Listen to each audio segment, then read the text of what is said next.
Let's get right into it. Number 10. Flying for a weekend trip. Imagine telling your great-grandparents that you're going to hop into a metal tube, zoom through the sky at 500 miles per hour, and cross the entire country just to eat at a fancy restaurant. They'd wonder what kind of new insanity this was. Back in the 1920s, flying was seen as something only crazy daredevils did. The first passenger planes didn't even have enclosed cabins. You'd be sitting there in an open cockpit, freezing cold, getting blasted by wind and rain. The pilots would navigate by literally following train tracks and roads below. If they got lost, they'd have to land and ask for directions. There were no in-flight meals. The only thing you'd be eating was bugs, and lots of them. The early planes were so loud that passengers had to communicate by writing notes to each other. You'd have to ask for the bathroom by playing charades at 10,000 feet, and there weren't any bathrooms. The solution was to just hold it. Flying was for mail delivery, military operations, or if you were really desperate to get somewhere. It definitely wasn't for popping over to Vegas for the weekend.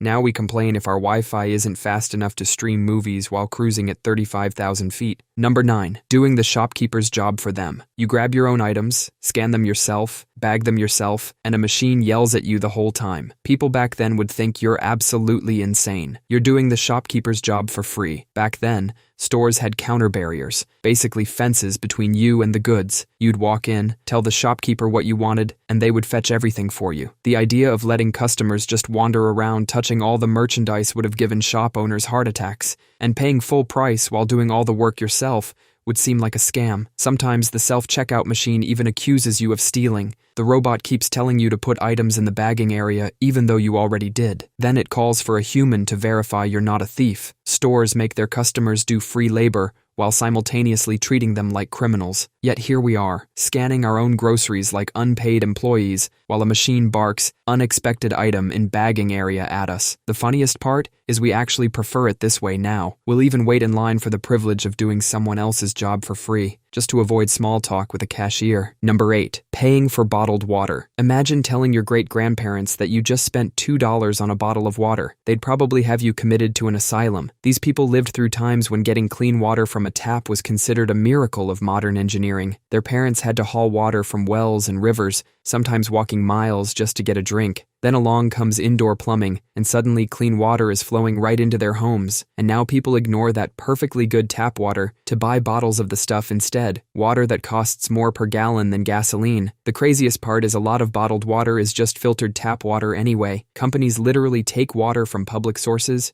put it in a plastic bottle, slap a picture of a mountain on it, and sell it back to us at a massive markup. We spend over $200 billion globally on bottled water every year. That's billion with a B, just to drink something that comes out of our faucets practically for free. Number 7. Listening to music on headphones. Imagine walking down a busy street in 1923 with your AirPods in. People would think you were possessed by demons. You'd have to explain, "These little white things in my ears are playing music that only I can hear." They'd probably try to perform an exorcism on you right there. If you were walking around nodding your head to invisible music, completely ignoring everyone around you, you'd probably end up in a mental asylum. From their perspective, you're just some weirdo with wires hanging from your ears, occasionally singing along to nothing, sometimes even doing a little dance in public. With wireless earbuds, it would be even worse. These tiny white things just magically play music into your brain. And this is in a time when some people thought radio waves might be messages from ghosts. The whole concept of choosing to block out the world around you would seem completely insane. Back then, being aware of your surroundings wasn't just polite, it was necessary for survival. With horses, carriages, and early cars sharing the roads, walking around in your own musical bubble would be seen as a death wish. Even as late as the 1980s, people thought the Sony Walkman would make society collapse. They said it would turn people into antisocial zombies. Now we can't imagine life without our personal soundtracks. Number 6. Eating raw fish. Imagine telling your great-grandfather that you just paid $50 to eat raw fish wrapped in seaweed. He'd probably check you into the nearest asylum. Back in the early 1900s, eating raw fish was seen as something only desperate people would do. Like if you were stranded on a desert island and had absolutely no way to make fire. People genuinely thought eating raw fish would kill you. They had good reasons to be scared. Before modern refrigeration and food safety standards, eating raw fish was basically playing Russian roulette with your digestive system. When Japanese restaurants started popping up in America in the 1960s, people were deeply skeptical. Some health departments even tried to ban sushi because they thought it was too dangerous. And now people post pictures of their salmon rolls on Instagram, like they're showing off their newborn baby. We've got sushi burritos, sushi donuts, and even sushi pizza. Number 5. Video calling loved ones. Imagine trying to explain FaceTime to someone from 1923. You pull a glowing rectangle from your pocket and summon the living faces of your loved ones whenever you want.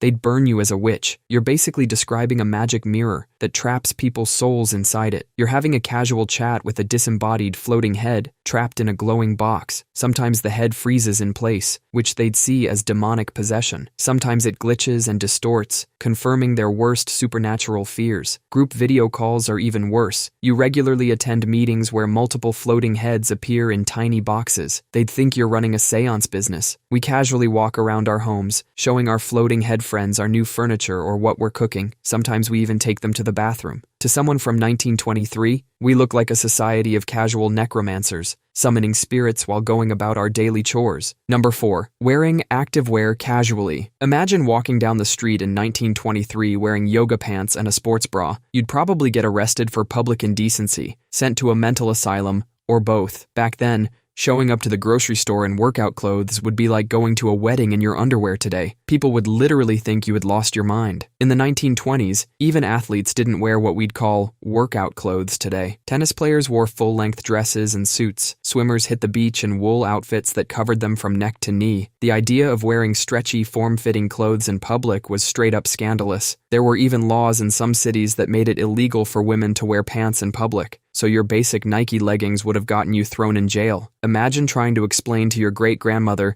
that you just paid $100 for pants specifically designed to sweat in, and then wore them to brunch. She'd probably need a fainting couch. Number 3. Summoning a stranger's car. Imagine trying to explain Uber to your great-grandparents. You just tap this glowing rectangle, and a complete stranger shows up in their personal car to drive you somewhere. They'd think you were describing the perfect kidnapping scheme. Back in the 1920s, getting into a stranger's car was literally what parents warned their kids about. It was right up there with don't take candy from strangers. The only acceptable way to get a ride was a licensed taxi, and even those were considered sketchy. But today we hop into random Toyota Corollas like it's nothing. We even rate our drivers on a 5-star scale. Great abduction experience. Driver had mints and phone chargers. Would get kidnapped again. The craziest part is, we often do this late at night, after a few drinks, when our judgment isn't exactly at its peak, and somehow this has become so normal that your parents now tell you to just take an Uber if you've been drinking. The same parents who once said never get in a stranger's car are now actively encouraging it.